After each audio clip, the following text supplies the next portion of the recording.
Junior NTR Devaraj cinema pre release event కూడా సరిగ్గా నిర్వహించడానికి రాలేదు. ఈ అసమర్థత ప్రభుత్వానికి కేటీఆర్.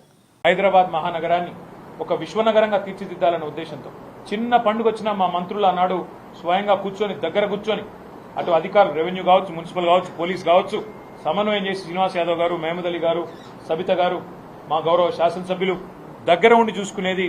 చిన్నపాటి నొక్కు కూడా పడకుండా, ఎక్కడ చిన్నపాటి ఇబ్బంది కూడా కాకుండా, ట్రాఫిక్ అంతరాయం కాకుండా ఫార్ములా రేస్ కావచ్చు, లేదా ఒక గణేష్ నిమజ్జనం కావచ్చు, లేదా మొహర్రం ఊరేగింపు కావచ్చు, బోనాల పండుగ కావచ్చు, ఏదైనా కూడా శాంతియుతంగా చేసినాం. చివరికి సినిమాల కోసం జరిగే ప్రీ రిలీజ్ ఈవెంట్లకు కూడా అంత జాగ్రత్తగా ఎక్కడ ఇబ్బంది లేకుండా చేసిన ఘనత మా ప్రభుత్వానికి. కానీ ఈరోజు ఏం జరుగుతూ ఉంది హైదరాబాద్లో మీరే చూడండి.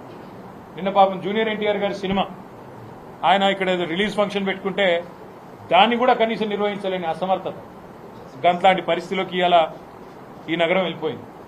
ఇంకోవైపు చాలా విచిత్రంగా ట్రాఫిక్ సమస్య నాకంటే బాగా మీకే తెలుసు, నాకంటే ఎక్కువ మీరే తిరుగుతారు.